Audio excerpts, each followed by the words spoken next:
But the only problem that we're having was we weren't making any money doing what we were doing. Now, this is going to sound mean, but I don't mean it to be mean.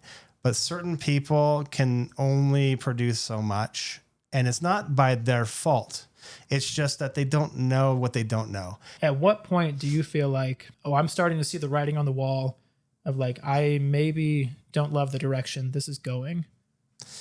Yeah. I'm going to try to be nice.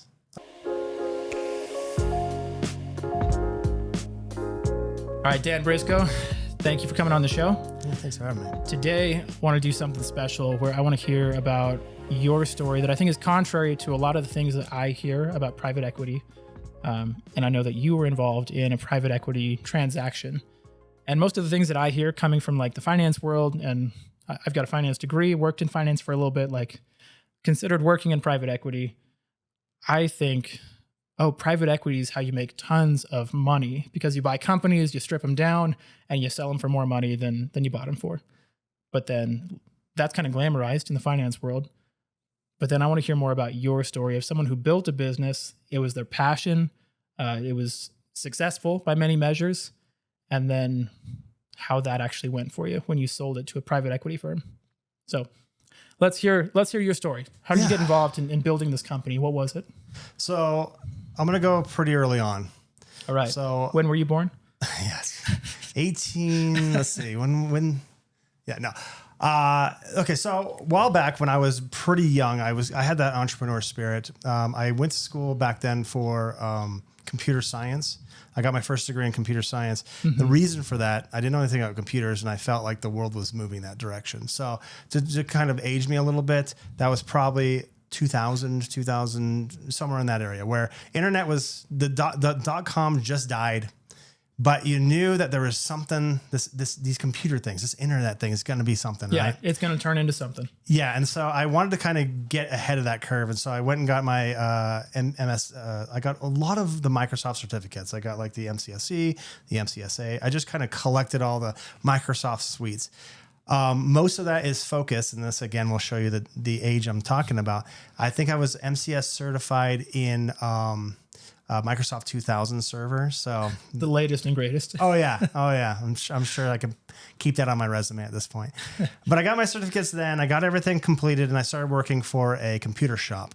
When I was working in that computer shop, I noticed that we had a lot of on-site services. And the on-site services basically is that we would go out and we would troubleshoot networks. We would set up cameras. We do kind of all the technical stuff for businesses. But what I noticed was that I was being kind of loaned out. Like I knew how much the company was making from my hours of working out there, and I knew what I was making. Mm-hmm. And those numbers were not even close. One had 2 digits and one had 1 digit. And I knew that was something. And I said, you know what? I could do this and make my own, like I could charge that. Yeah. How hard could this be? Right? Yeah. And I'm going to put some numbers out there. I was making, I think about $9 an hour, and the company was charging about $45 an hour for me being out there. And what year was this? This was about 2001, somewhere around that area. Okay. And so I was like, I could make that $45 an hour. I'm the guy. I'm the brand. I'm the dude out there with the wire testers and whatever doing all the work. I can just cut out the middleman and do it myself. Mm-hmm. And I was right. And so what I did was I left that. There was 2 of us that was working at that company at the time. And we decided, you know what? This road right here, this is going to be our boundary. You stay to this side, I stay to that side, and the world is our oyster. There's a lot of east, there's a lot of west. Go and flourish. Mm-hmm. And it was a great time. Was that like a written agreement or it was a handshake and just stay out of my territory. We can do lunch from time to time, but don't. And we were very friendly about it. Yeah, that's much more cordial than I. It was very cordial. And he was a very good technician. I think I was a good technician. And so we just kind of slid it and we were fine. And the peasants rejoiced. And it was happy days. Being young, what I learned was starting your business like that, just going and doing things. There's a couple things you have to worry about. Like you have to have a tax guy, and you've got to make sure you don't do things that can get you sued. So there's a lot of times where I would set up a network or something, and then somebody would mess it up and they would blame it on me, but I had all the proof that it wasn't to me. And so then I started inventing signature paper, get them to sign off on what exactly I was going to do. So there's a lot of like stuff I didn't think that was the not pretty part of business. Mm-hmm. So this ran for about 2 years, and I had a pretty sizable collection of clients. I think I was almost in the triple digits of clients at that point. Wow. Being a young guy, it was great. I was making pretty good money, but the stress was insane. Well, one day my friend called me and said, hey, there's this company that I work at, and we're trying to get it off the ground. We're not making any money. Could you help us? Like, could you jump in and like try to get us? We can't pay you, but could you come in and try to help us get this off the ground? He kind of we went to lunch. He pitched me the idea. I really liked the idea. And so I went to my friend who had the other side of the street, and I said, hey, I'm thinking about jumping out. I'll sell you my clients for a certain price per client. Mm-hmm. So we sat down, we negotiated, and I did that. And it made me enough money where I could kind of sit on that nest egg while I helped this company get going. And so when you sold your book of business there, was it just you? Did you have any employees? I had no employees, just me. It was just me and him and the world. Wow. And we were doing pretty good because a lot of people didn't really know how to do that stuff. Internet was magic back then. Computers were magic back then. I still don't know how Bluetooth or the internet really works. So I get it. Yeah. So I sold it. He was happy. I was happy. I was sitting on a big nest egg. My daughter was born during that time, so we had a little one in the house. And so it was a little bit nerve-wracking to get started because I'm going from something that was making some money to the open ocean. Mm-hmm. So sat down with them, did some interviews with their C staff. It was a very, very small company at the time. I think they had 3 Cs. We had like a guy who would create the software, and that was about it. It was a kind of a in the garage kind of a shop. And that was kind of the beginnings of this company. We really didn't know how to make money. We had an idea. We just needed to get that idea to actually generate revenue. Mm-hmm. At the time, we had some pretty good names. Like I'm not going to name anything, but we had some sizable airlines. We had sizable grocery stores that was using our software. And so the company that we were getting off the ground was a SaaS company. We didn't know it was a SaaS company at the time because the SaaS wasn't a thing back then. Right. But we were kind of on that ground, startup like entrepreneur spirit of we didn't know what we were doing. We're just kind of inventing things. So we had the software that we were providing to customers that they could pay a subscription on, SaaS. And we were just, doing that. So that's kind of where the beginnings of my story began. Mm-hmm. From there, it was 10 years of growth. So 2001 to 2011, so 10 I years of started growth. there in 2004. Okay. So you grew your own thing 2004. for like 2-3 years? Yeah. So I was doing my own thing for a few years, and then jumped into the world of what I now was corporate when I left. At the time, it was guys in a garage. But we had an idea, we got it going, and but the only problem that we were having was we weren't making any money doing what we were doing. And so that was the issue that I was put in to solve. And I did do that. I invented a new department that the whole thing it was getting the company sticky. And so I'll speak a little bit about it. What it was, the idea that I had was it was a software. Customers are paying us for our software. Mm-hmm. But if you think about it, all the suppliers that are using that software, because it was a B2B invoicing software, all the suppliers using it weren't paying for it, but they were the actual reason the customers were using us. Okay. So what I did was I reached out to the suppliers as a training mechanism. Hey, you've been invited to use this for free. Like, let me show you how to use the website. And then I would contact the people on the customer side and be like, hey, I'm reaching out to your suppliers to do a training. Give me the list of your suppliers and I'll make sure that they're in that training. And I'll give you a report of like how the trainings are going.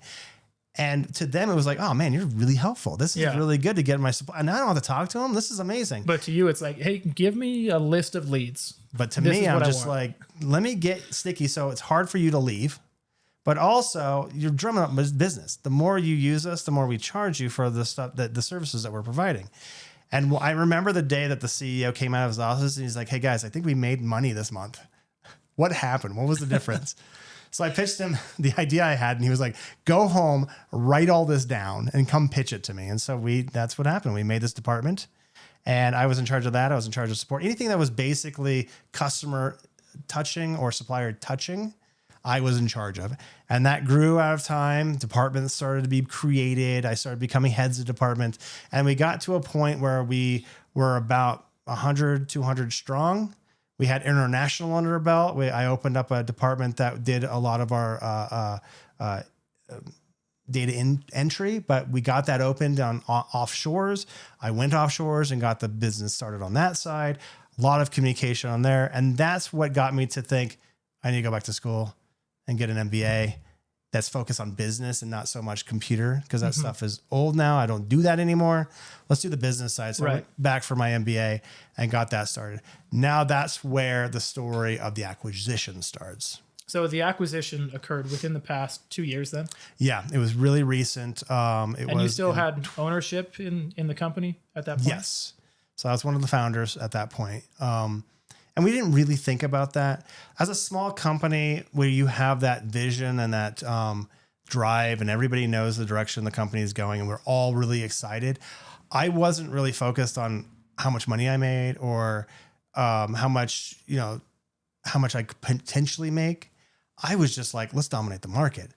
I really like the staff that we've put together. We're all have a brotherhood at this point, or a sisterhood, if you want to, it's just a group of people that really like what we do, and we're all striving. And there was a little animosity between the departments, but I think that animosity actually got us better. Each of the departments was like, I can beat your department.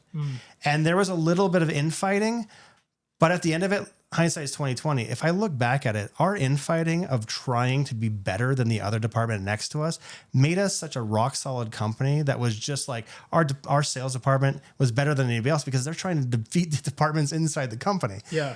And it was great. So we had this rock solid company of people that really liked what we did. Yeah. So how did you guys manage the competing interest of like all these different departments where there, maybe like you said, there's some animosity between them? And they maybe have differing goals, but they still want to outdo each other. Like, what do you mean by that? Are they all trying to drive more revenue than each other, or how do they outperform each other? So it started off very unhealthy. And I think it was because we were 5 dudes that didn't really know what we were doing, and we were just kind of learning as we went. Yeah. But as time progressed, we would learn things in hindsight, right? We would see, we had healthy competition, what we thought. Like marketing and sales would try to outdrive each other in like certain numbers. But after a while, it was like our sales guys aren't getting a number that we feel is satisfactory. Sales, I don't know what they do all day. So I'm just going to assume they don't do anything.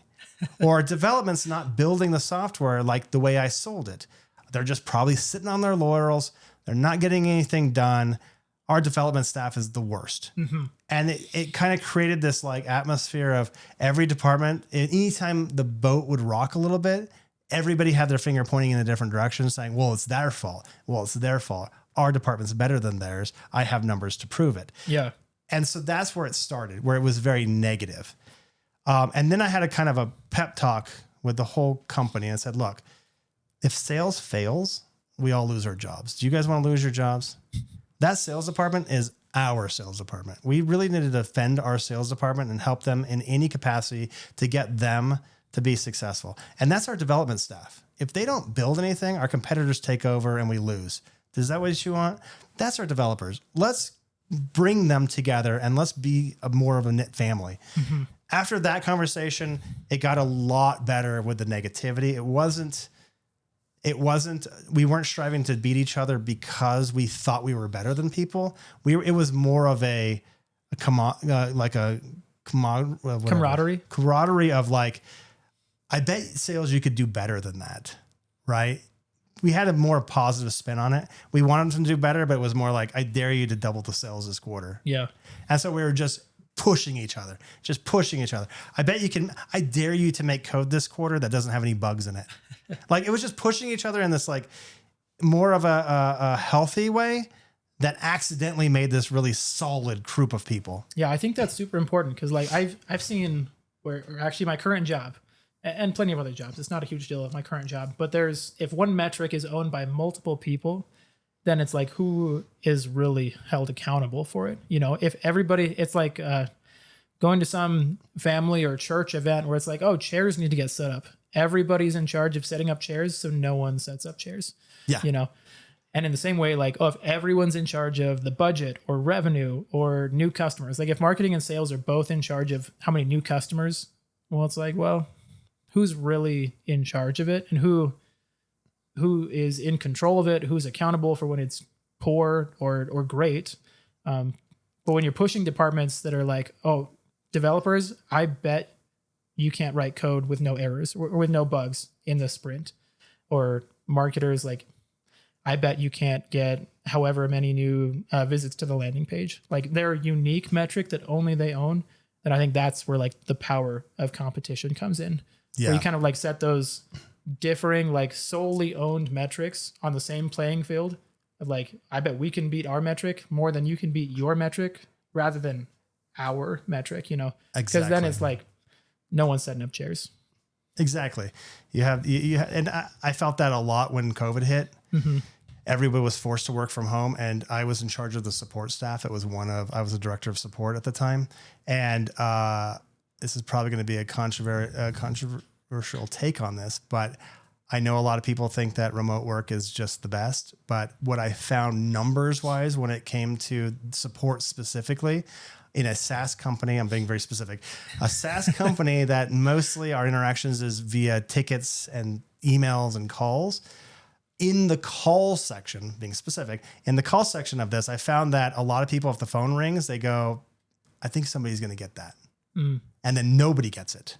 And then the customers get pissed that the support department's not doing it. And what do you do at that point? You just yell at the whole staff, right? So when I pulled them back into the office and they were working together, a couple of things I noticed happen. Number one, we know when the phones aren't getting ring.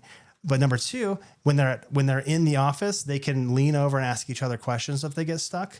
Whereas when they were at home, no one asked any questions. So when they would eventually pick the phone up, it was not as good as what I saw when we got back into the office. So I do see that whole like social loafing when it comes to a lot of people owning a project and nobody specifically is a person that's in charge. Yeah. So like something we solved with that one. When they came back to the office, it was very stupid and very elementary, but it worked. And if it's a dumb idea, but it works, it's not a dumb idea. I had a little statue, and whoever's desk the statue was on, if the phone rang, you were the first guy. And a smaller statue, you're the second guy. And I'm using guy, loosely. Right. It doesn't matter. And then the next day, it was a roll of the dice. Whoever had the statue, you're in charge if the phone rang. And so they knew specifically that they were accountable for that. In the RACI, they would be the A, Yeah, I think especially in a physical place where everybody's together, you don't have this system just assigning calls to a person. That's a great way to do it. You've got the bigger army man, you've got the bigger action figure, whatever. You're number one, right? Or you're number two, and then after that, well, we'll figure it out. That's Somebody how we pick it solve up. Those problems, yeah. That's. Well, I mean, like you said, if it's dumb but it works, it's not dumb. That's right. But that's kind of where the story leads up to the acquisition. So to paint the picture, bunch of guys that had this vision, we grew it all together. We're all passionate about it. We really don't care what we're making because we just love the idea. We love who we're helping. We love our customer base. We love the people we work with. It's just great. And we wanted to share that greatness with other people. We said, hey, maybe somebody wants to purchase this or something. That's kind of where we were leading this. Like, we're going to build this great software that someone's going to want to purchase at one point in time. And I'm curious about a little bit more of the compensation package for your employees too. Like, did any of your employees outside of founders or executives, did they have any stock or ownership in the company too? Not really. How it worked out was the owners had, whatever asset stock, but what I had put into place was certain people, depending on their tenure in the company, we put together this thing called a shadow stock. I'm sure you know what that is, right? It's legally, it's not really a stock because we're not a private public company, but it's like you get a fraction of whatever our sales are. Yeah. It works like a public company where it's like, hey, you have shares in this company, but it's on a private side. So we talked to a bunch of lawyers and we're like, hey, as the company grows, we know exactly how much you own in a percentage wise. Mm-hmm. If we were to ever sell, we will pay you out that much, that percentage. Mm-hmm. Okay. Yeah. Conceptually then I totally understood that. Most of finance is, just as a side note, most finance degrees are centered on public companies. because you're probably going to go work for this big corporation and not so much these like small Main Street businesses where ownership is mostly held by like 2 people or 5 people or however many had that tenure. But yeah, as far as like the ownership, I was curious as we're leading up to the transaction part of the story, who was getting paid on this deal, So I was just curious, like how many employees do you have? And then if they held any stock or ownership in the company? The breakdown was, and I'm going to give it to the culture here in Utah, right? As we built this thing, everybody at the C level is pretty much the same religion. There's the same, like they're in the same areas of the city where they go to the same church and stuff like that. I'm just kind of explaining that to the audience. But everybody was kind of like this. Not only do we love what we do, we love the people we work with, but we also have pretty much the same faith. So there's a lot of shared values. A lot of shared values. And I'm going to give it to this specific value in Utah, without mentioning what I'm talking about, is that there's a lot of love. There's a lot of, you're a part of us. We're a family kind of a thing. And so as the company was getting closer and closer to acquisition, there wasn't a lot of like, muhahaha, I'm going to make the most money. Mm-hmm. It was more like, how do we take care of this family once we leave? Like we're going to be giving our family to someone else. What's that going to look like for that family? And I know that ruins companies sometimes because a lot of times there's a lot of memes talking against what you're saying. Like, right. A lot of companies. If a company says we're a family, that's a red flag. It's a red flag.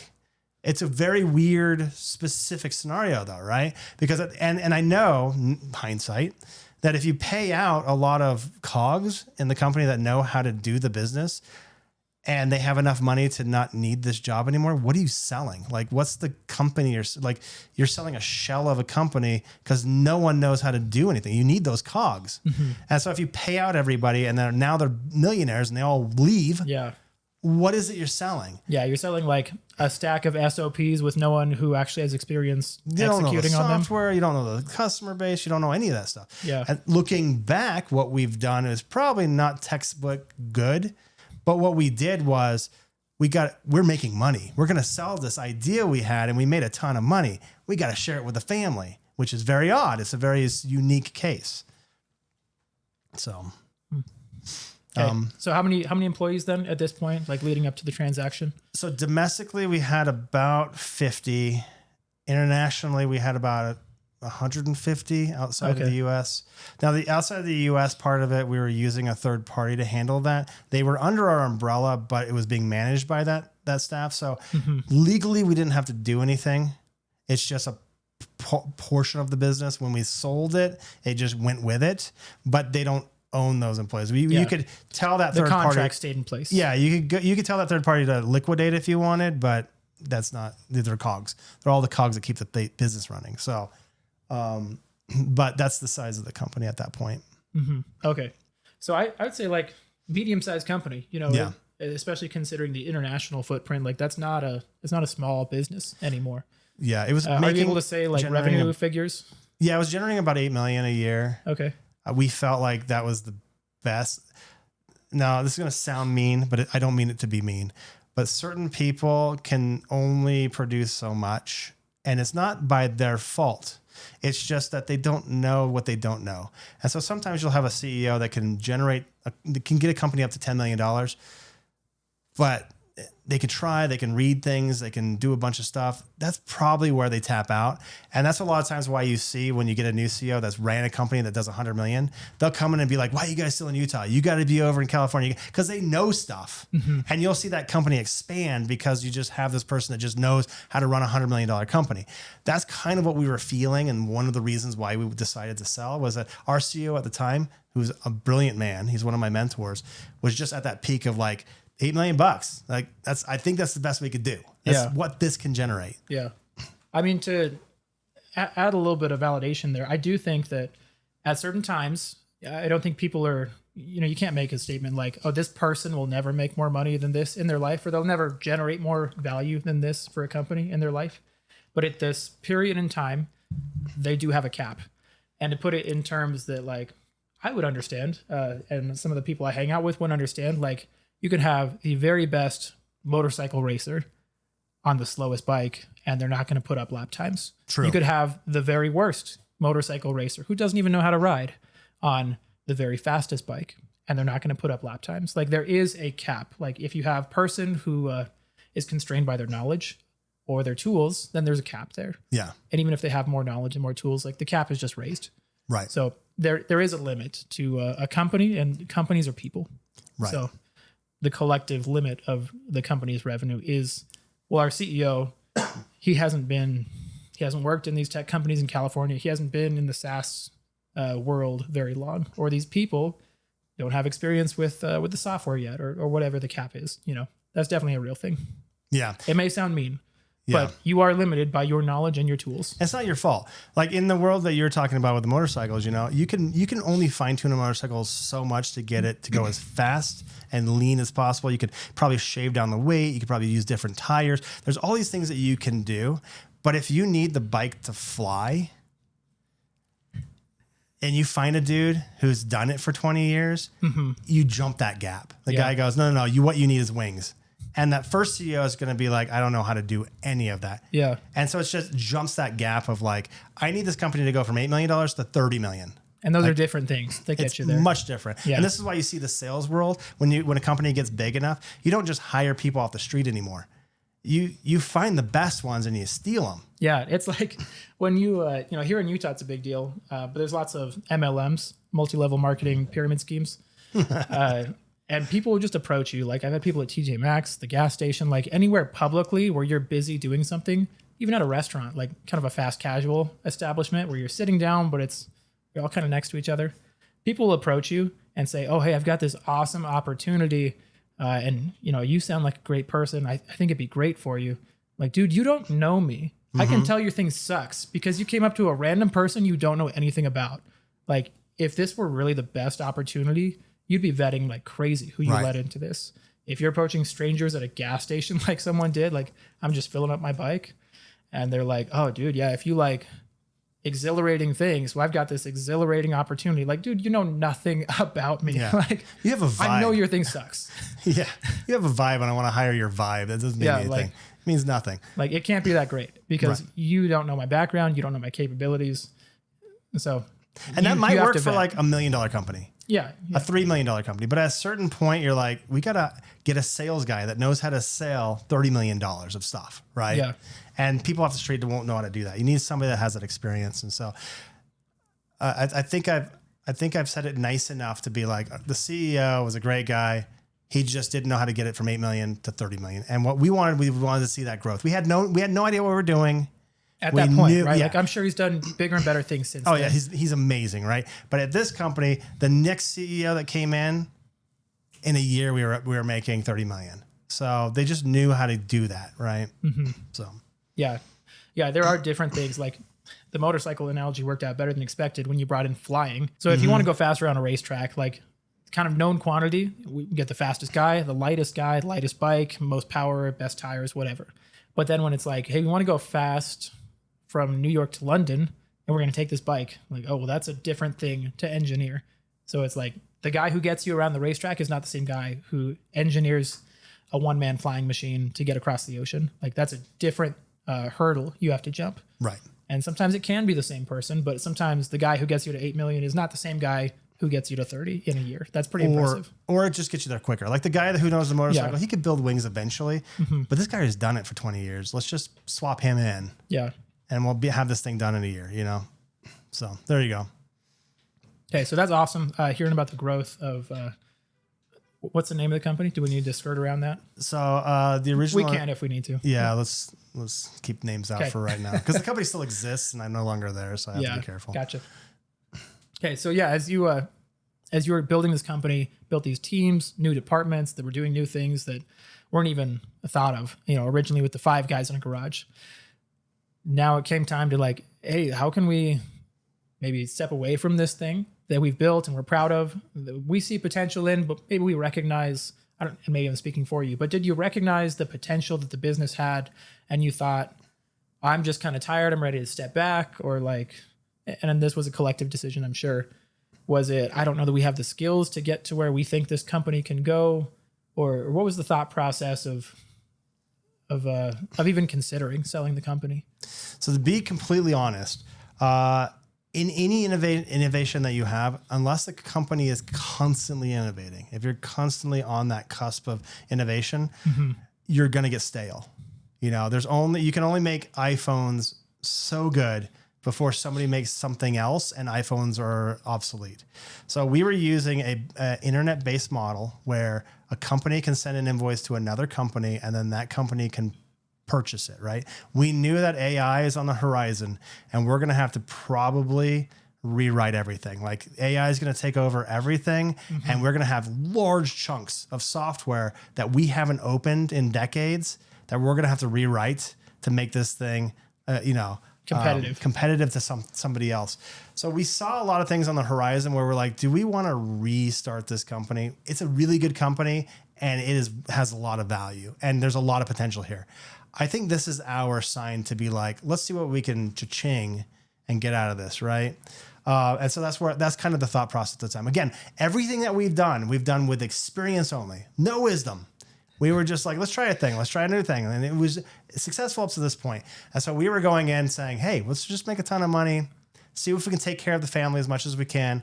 And then, golden parachute out of this thing, right? Yeah. An ounce of perceived wisdom comes in and you're like, maybe we should get ahead of this. Yeah. That's what basically. I think that's super smart actually. Cause I've thought about like, as AI in this example specifically, as AI is coming in and like redoing all this stuff, a company that starts now doing the same thing, but is only built with AI and their developers powered by AI is going to do it much more efficiently than you having to retool your existing software, your existing systems, and then finding all these bugs that you band-aid because that totally happens. We're like, we won't fix that. We know it's broken and we'll forget that it's broken and connect something to it later. So I think that companies who are starting right now, or companies that have the experience to maybe buy what you guys have and kind of retool it, there's an opportunity there. But to do it yourself, that's a huge risk. So I think there was some wisdom in having some thought about like, can we pull that off? Right. And to put it into kind of your motorcycle analogy, right? We made motorcycles and we were really good at making motorcycles, but there's only so much you can do with motorcycles until like their competitors, everybody's making the same kind of stuff. And it's just, there's a cap you hit. Well, the new CEO came in and said, hey, I have a car dealership. I'm already selling I'm really good at fifth wheels. I sell a bunch of trucks. I want to add motorcycles to my portfolio. And that's kind of what happened with our company. What they did was like, you guys are doing invoicing and you're doing it very well, but you're not doing payments. You're not doing, this, you're not doing all these other things that you could do to make a full CFO suite. So with his knowledge, what he did was he took us and plunked us together with 5 different companies and just made an overarching company with these companies and mushed all of our stuff together, which our CEO at the time, that was not something that we would think about or we even want to do. I mean, we kind of we had a couple, I remember doing some whiteboarding sessions and being like, could we just, instead of building an in-house software, could we just partner with somebody to make this? Yeah. Nah, we wouldn't have creative, whatever. And then now we have all these softwares we built that we have to support because we didn't think about partnering with somebody else and having their support deal with it. So we had some inklings of, should we do it? Nah, this is too much of a good thing. Yeah. And then this other guy was like, I don't know what, you're wasting a bunch of time. You can make a ton of money if you just mush this together, which he was correct. We went from 8 million to 30 million in a year, right? Yeah, big deal. Yeah. And then once it was acquired again, those guys got us from 30 million to 100 million. So it was just, again, a bigger version of what we just went through, right? And I sat through all those acquisitions, coming from a guy in a garage, not knowing how to do this stuff and having to work my way through those acquisitions and deal with the fallout afterwards. Yeah, so I want to hear more about that, especially because in most acquisitions, somebody just steps away. They take their cash, they step away, but you stayed on with the company. Was that primarily your choice or the acquirer's choice, or what was the rationale there? I loved the software. It was my baby. I built this thing for 20 years. So I did get acquisition money, but I stayed because I just wanted to be near my baby, the thing that we built and loved and the people that I liked working with, right? I mean, it's really rare to have a job that you genuinely wake up every morning, I can't wait to get in there. I have a bunch of ideas. Check this guy, just being happy. It's super rare to have that. So I just don't want to give that up. Yeah. So it was your choice. You requested to stay on, or? I didn't request to leave. And everybody was like, hey, at the time, I was a director over about 4 different departments.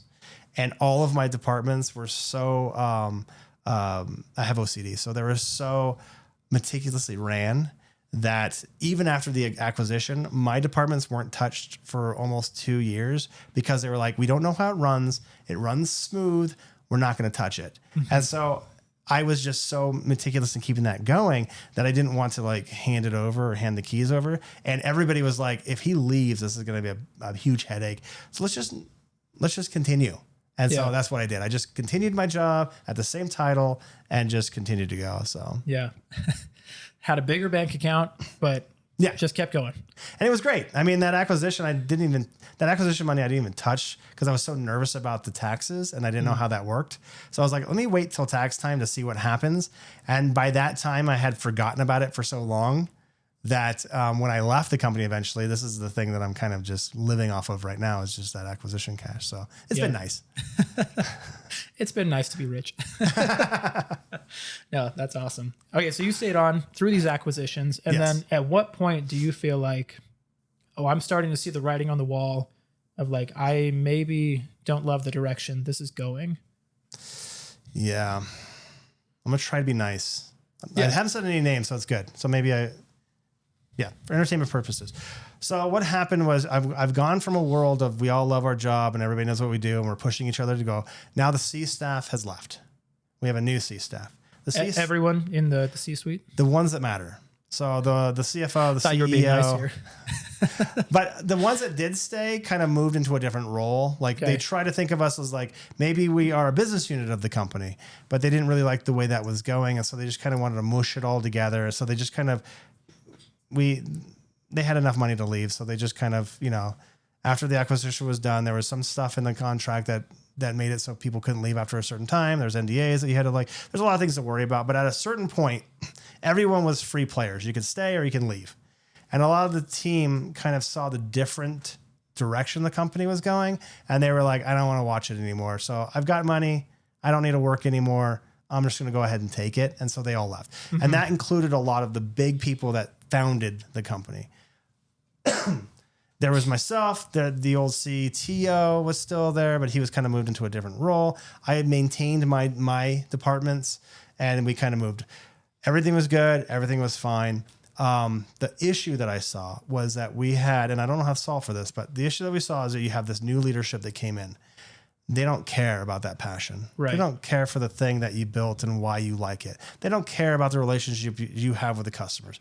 They don't care about that stuff. Yeah, the reason that they show up and push hard is for a bonus, not necessarily to have a better company, better customer experience. The passion's not there. Right. And hopefully, there's some bonuses, some sort of performance, some sort of performance-based compensation there. But it's not the same driver. That was the first thing I noticed. Our sales department before the acquisition, the numbers were insanely awesome. Like we were outbeating all of the competition to the point where we didn't even really think about our competition. Like our numbers were just almost double what they were making. So we're like, they're way back there. Yeah. After the acquisition happened. Okay. So I interrupted you with tech issues. Yeah, no problem. Before the acquisition, every month we were pushing to get better sales. We were way ahead of the curve. After the acquisition, the company was a part of one of the companies. Like they raised that CEO up so that CEO knew their company very well. And it was kind of a competitor to our company. They did pretty similar stuff. Okay. So they weren't very privy for whatever reason. It could be narcissism. It could be just whatever bias. They really put our sales on the back burner and they promoted their part of the software more. When they did that, their software wasn't as good as our software. And so it just kind of murdered the sales. The quality of the code, or like, what do you mean by not as good? Not in as high of demand? It was quality. Okay. Like they didn't want to show us their software when we were doing the acquisition because they saw our software and they were embarrassed. They didn't want to show. It was pretty similar. It was like getting invoices from one company to another. But the interface itself on their side was very clunky. Yeah. A lot of manual steps. there's a huge like parts of features that were missing that ours had. Just a lot of stuff. We did our initial demo with ours, and then they were like, we'll show you ours later. And they never really did until we kind of got into the weeds. But they were privy into their software. They weren't really interested in selling our software, and the numbers just fell. It was a cliff.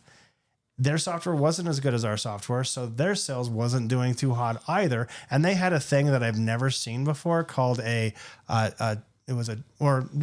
it's because I wasn't in the world of this before, but they had this budget for churn, and it was like $1 million that they were okay with losing every year. Mm-hmm.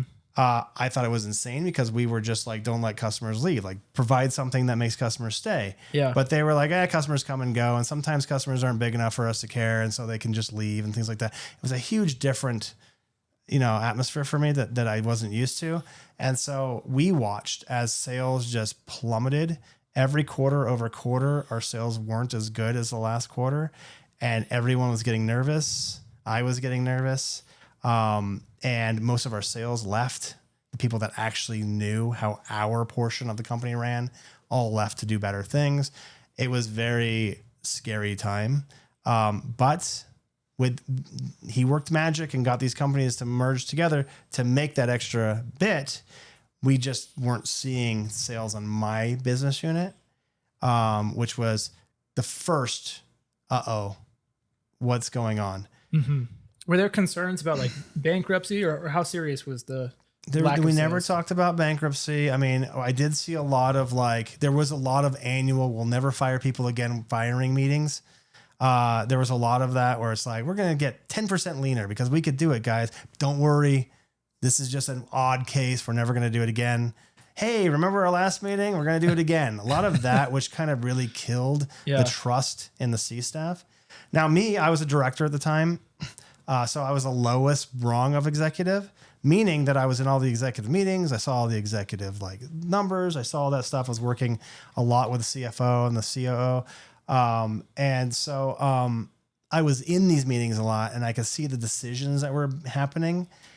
A lot of the decisions made me nervous, but I kind of looked at it as, I've never been in this kind of environment. I've never been in an acquisition where the new company comes in and takes over. Maybe this is just growing pains. Maybe I'm not seeing I'm seeing something different than is actually. Use this as education. Go in, be thirsty about what they're doing, ask questions, and figure out why they're doing what they're doing.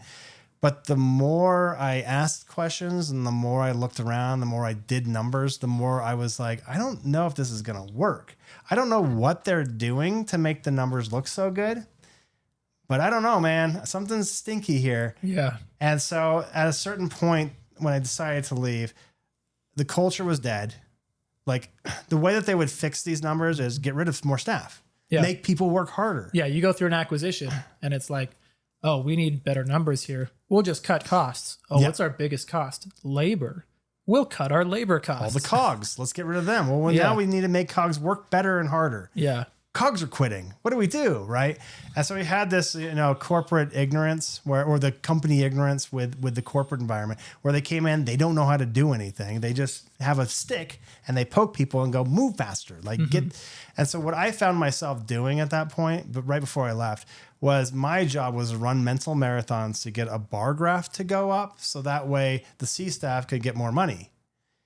I wasn't seeing any of that money because I had the acquisition was over and I just bought a job at this point. But I was just getting a bar graph to go up. The passion was dead. Most of the people that I worked with that I came in every day working with were gone.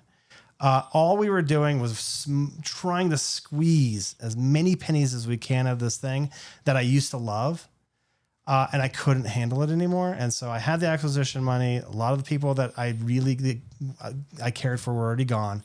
So I decided to make the jump. But, and since then I've heard that they've replaced a lot of the C staff. Mm-hmm. But during that transition period time, I thought it was a time where I just didn't understand. And I don't know if that's true. I remember sitting in corporate board meetings and they would hire a CRO.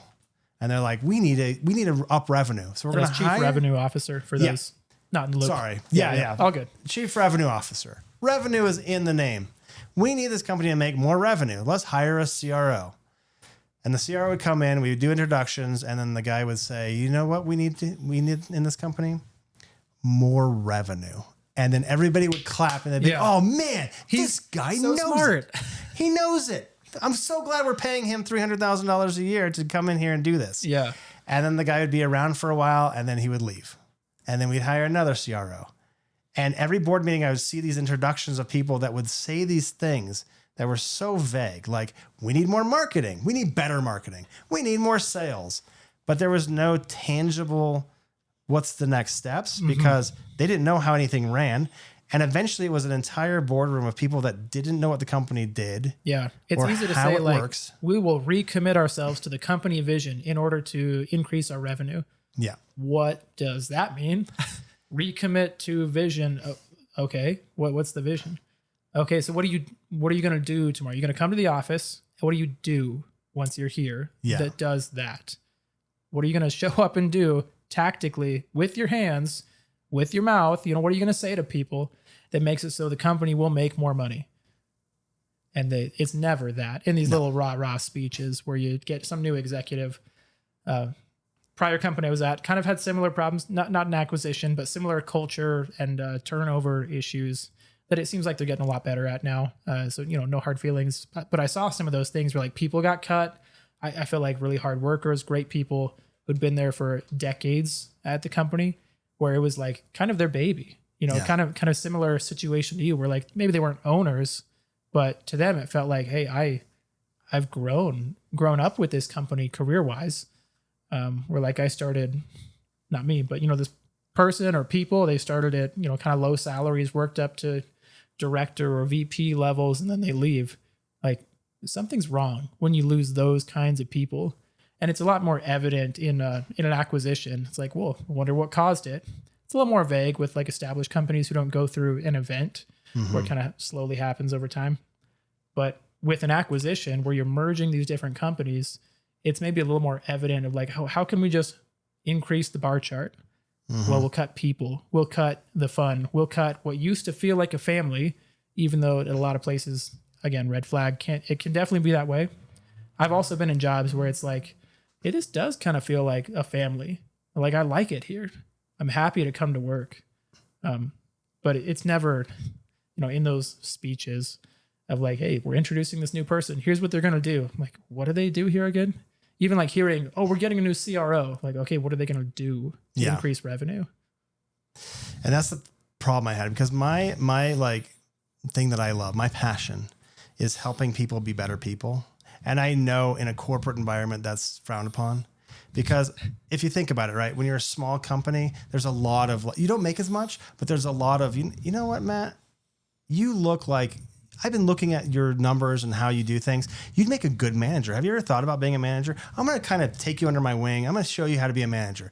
Oh, you want to be an executive, big boy? All right. Why don't you show up to the meetings and I'll show you the ropes, right? Yeah. There's a lot of growth in that small environment. There's a lot of like, hey, you know what? Your ideas are valid. Throw it up on the whiteboard. Let's look at it and see how it jives, right? But you don't make as much, but there's a lot more of that growth element. When you're in a corporation, you're never going to be VP. You're not going to grow to VP. Are you insane? They're going to hire a VP from some other company that's, has a really good VP and they're going to pull them over. You're going to be your cog and you can be a good cog. If you're happy with that, by all means, you're going to be that cog, whatever title you are, forever. When I was at Morgan Stanley, we lost our director. It wasn't me, but we had qualified people. They could have taken that job, hired somebody from the outside. Absolutely. Massive, massive corporation. Prior job. We hired someone from the outside because we needed certain expertise. Someone else wanted to do that job, but like, we're going to hire someone else. We're going to give them this director title. I'm very happy to go from massive corporation to company of 600-ish employees to now company of 200-ish employees, which is still a little too big for my preference. But the smaller the company, like the more wiggle room you have, which allows for more growth in so many more areas. And that's where that was my final straw, right? It was people don't quit businesses, they quit leadership, right? When I started saying like I was a director and then they put a VP ahead of me and then they put a COO ahead of me and I just kept slowly dropping down this org chart. I wasn't interested. in the vision anymore. And there was nothing there. Like if you think of a scale, how much you pay me and what I'm willing to deal with, it was not in balance. And so I already had the acquisition stuff, and I feel like I can make a difference somewhere else. So that's where I made that decision that like maybe $100 million companies isn't for me. Yeah. I need to go down because my passion is to help people grow. And this is not an environment of that. My growth is get this bar chart 5% more. I have a boardroom meeting that I've got to protect my job for, so we can paint this company out, put some lipstick on it. We got to sell it to the next guy. Culture's gone, and in my world of like, I have a couple of buddies thinking about starting an acquisition thing. That's going to be one of my major variables here is how do you take over a company and not murder culture? Yeah. How do you not kill it? And so I know that that's probably going to cause me to just purchase a job. Like we're not going to get 100 million because that's how you get 100 million is you just murder the culture. But how do you do that? Like what's that formula to get a company 2x it, 3x it? Everyone there is still happy. The vision's still there. Everybody is excited and it's moving forward. That's what I want to do. And so I kind of step back so I can reevaluate things that I want to do. If 20 years at a corporate job is probably good anyway. So yeah, you can take a little break there. But I think that it sounds like, to summarize it, you left because you got burnt out, but there's a lot that went into that, right? Like getting burnt out it's a slow death that happens quickly at the end. That's right. It's sort of like any sickness or disease, like maybe you're infected for a long time and then eventually it takes you right away. Or in a very short period of time, like things advance very quickly. And that culture, like, how do we not murder the culture here? Like, that's something that happens slowly. But then, like, once the ball gets rolling, everything in life is compounding. And, like, once you've built up all these things of, like, oh, I don't really love my boss now, or, like, oh, my compensation growth, the trajectory of my compensation growth is not what I used to think it would be. Like, oh, now there's 6 levels in between me and the CEO where I thought I'm pretty close to that job at this point if I wanted to get there. There's all these things that start to stack up where now it happens quickly and I'm gone. Right. And I'm a huge believer in get your employees, like make them better than what the job needs. Like pour a lot of support and energy and help into getting these people overeducated for the position they have, but pay them and treat them in a way that they won't leave, right? And then you have all these great people that have this passion and want to get things completed on time. They'll work for you. They won't give you compliance energy. Like they actually want to work the weekends. That we're so close to the deadline, guys. Let's pull it all together. Let's all hop on Saturday morning. We'll make it happen real quick. That love and passion of doing something because it's your churn. Like, I'm not sure. It's your like when you're running a company, if you're working for someone, right? It's a lot of work. But if you're doing your own thing, it's a lot of work still. It's just your work. Yeah. Like you're working hard to do your passion and get things across the finish line. That feeling of like, we did it, guys. Let's go feed some pizza. Like that is where I kind of want to live. And how big companies do it, I don't know. I know that, like, for instance, there's some large companies like Adobe that have a really great culture. So I know it can be done. So it's just unfortunate that the direction that mine went this way. It's probably just a use case. Yeah. But nonetheless, that was my decision points. Yeah, I think the longer I've had a career and the more I've been able to pay my bills a little bit more comfortably, the more I've cared about culture. When you're in college or fresh out of college, you'll take whatever you can get, and you should be that way. Like, you just do something. You're not qualified for the big jobs where people treat you a little nicer. Like sometimes you got to eat crap and you got to grow. But the more that I've grown, I've become so much more interested in, especially as I have a job where I work with other people, the culture at this job. And that's a big reason why, I don't know if I told you specifically, but when I accepted my current job, I had 2 offers on the table, identical salary, identical title, but it really came down to the culture between the two. And they're both, the other one was maybe even a little more prestigious, maybe even a better launch pad into something else if I wanted to go that direction. But the culture at my current company is so much better. And we're getting close to the end here, but I just wanted to bring up something in a prior conversation I had with a friend of ours, Levi, who was, I think, episode number 4, and go watch that if you haven't. But Levi said that people don't get burnt out when they're winning. And in the moment, I loved that. But then I thought, well, like, what about all the people who you were still a director? People would call that a win, right? You had your golden parachute.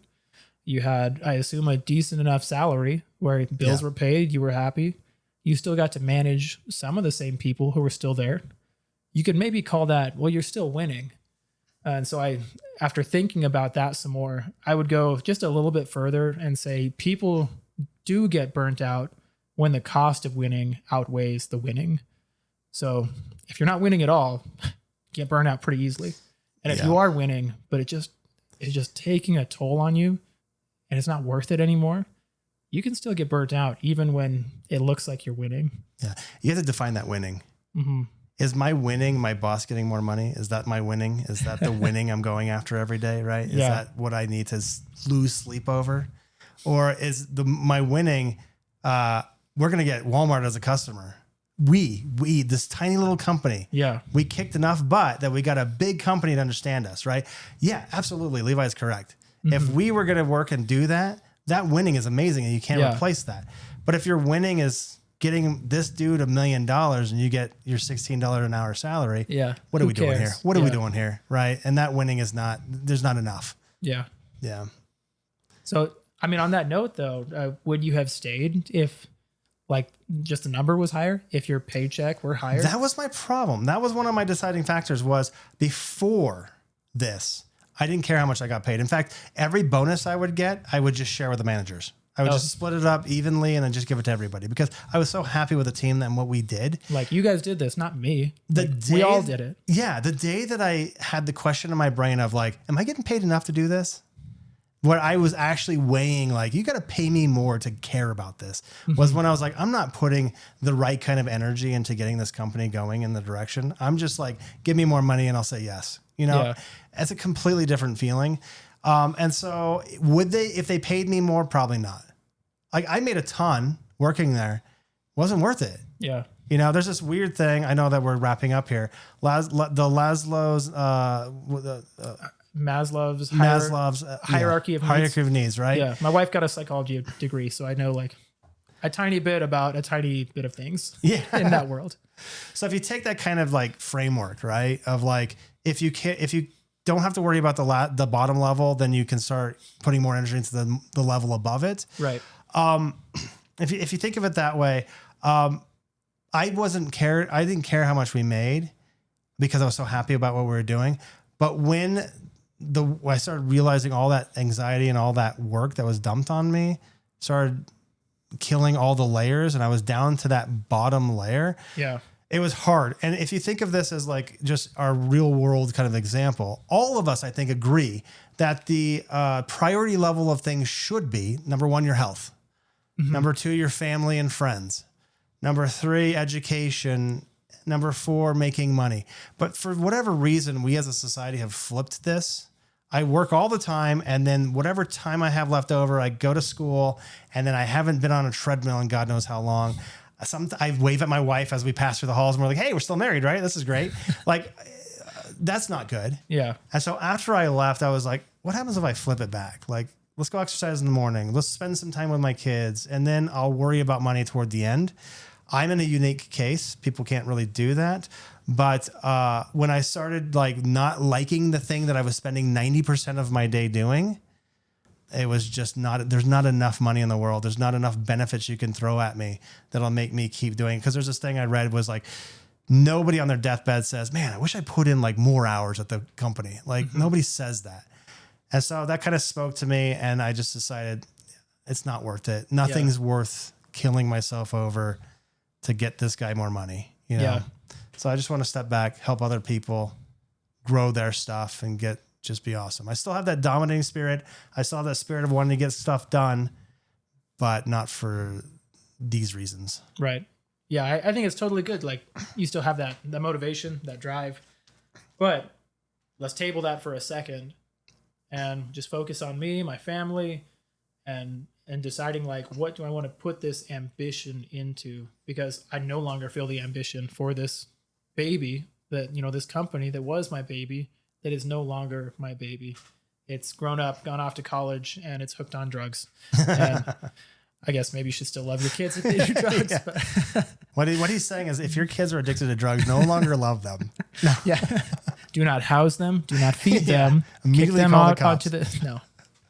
That's complicated. A situation that requires complicated solutions, and the first step is love. But but this thing that you've built, like, it's no longer the thing that you care about because it's not that thing anymore. So That's right. I watched them smother my baby, and I just didn't want to watch that anymore. Yeah. So, but yeah. So that's the big thing is like, it's super important. I mean, I really thought it was funny when people would say, you have to have life balance. I was like, you're just not working hard enough. Like, figure it out. But I was in a unique position. I loved my job. I loved the thing I was doing. Mm-hmm. As soon as I started seeing what other people were seeing, I'm like, yeah, maybe I should balance my life a little bit. And if you are a company and you're smothering if you're killing the culture, I don't see it ending well, Yeah. I get at the C level, all you have to do is just like brunt it for a few more months. Let's sell this thing and get out. Mm-hmm. But that's a terrible place to live as an employee or a cog for that system, Yeah. I think that balance, I don't know. There's a lot's been said. A lot could be said about balance. And I think within a company, it happens in seasons and in weeks, right? Like our friend Levi works in the toy business. Don't try and hang out with him in December or November. It's not going to happen. He's too busy. But hang out with him in April and he'll come to a podcast, Yeah. Good guy. And that balance for him, I'm sure, happens in seasons and it happens in weeks, alongside different projects, stepping away from the Levi example, whether it's your company, my company, anything else. Like sometimes you push a little harder in 1 week and then maybe you take it a little easy another week. And that's, I would call that balance too. I think people, I used to think that balance meant, well, I need to spend way less time at work or like way less time working and way more time on my family and way more time on my health. And sure, it can mean that, but there's also seasons, and this could be weeks, could be months or years, where, I'm building a podcast that makes no money and I've spent too much money on cameras and gear and software. And right now I stay up till 2 a.m. the night before I have a baby to finish editing something to get published. And that's the reality of building something. And I think for certain people who want to build something important to them, whether it becomes $1 billion successful, irrelevant.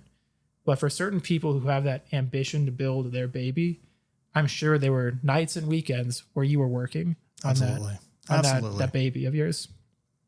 And it would be tough to see that be smothered every day. And that makes you want to find a new passion. And in the same way, like maybe people from the outside looking in, they would have said it's imbalanced. Well, Dan's building this company that it's just this tiny little thing, doesn't mean anything. There's no real revenue. Like you said, the CEO came out of his office. We just made money this month. What broke? Yeah. Like outside looking in, you're spending extra hours on this thing that you believe in, you love, and you're passionate about. And that may be imbalanced, but different seasons require different placements of balance, Yeah. And over the course of your life, you work really hard at one point, take a few months or years off of a full-time job like you're doing right now. And I think that's totally balanced, to kind of like recenter yourself. If you always stay in the middle of everything, you'll never accomplish anything great. Sometimes you push, sometimes you rest. And that feels like balance to me. Yeah. I mean, it makes sense in the sports world, right? Yeah. Like you're not just constantly playing football. There's off seasons. Yeah. Right? It's not game day every day. Exactly. And so Levi's model works, but I think it needs to be driven with passion, right? So if you're passionate about what you do, then it's easy to just win all the time, right? You don't get tired from winning. Yeah. Yeah. Well, Dan, what do you have going on next? What are you doing right now? So currently I have a bunch of projects. Currently right now, my baby that I'm working on is I'm also doing a podcast. It's completely different. It's called From Ideas to Income. And it's a podcast where I interview small businesses and just kind of like because again, I love that passion of like that new starting company. And I just talked to business owners in all kinds of different industries about how that first couple of years were and how they got to ramp up, how they marketed and things like that. Super interesting. I'm also doing a bunch of different whiteboarding sessions with MBA students to decide how can we purchase a company and keep culture, and also thinking about maybe starting something. So I have a whiteboard full of stuff that I'm doing right now. So that's what I'm currently doing. But my big thing, the thing that I've been spending a lot of time on is that interviewing thing. The podcast. And what platforms is that on? How can people find that? It's on everything. Right now it's on Spotify is where I have the centralized hub. I'm in the middle of making the website. I already have the domain right now. But right now, if you just look for Ideas to Income with Dan and Becky with an I on Spotify, you'll be able to find it. It's on YouTube as well. It's just search for the same thing. Mm-hmm. And I'll send you some details you can put in the description or whatnot. Yeah, for sure. Cool. And if anyone wants to get in contact with you, how can they do that? Right now, I don't have a specific. I'll give you details because right now it just goes straight to my phone, and I don't want my phone going crazy. But it's already beeping and booping as much as it is. So I'll give you those details. Okay, details in the description. There you go. Okay, Dan Brisco. Thanks so much.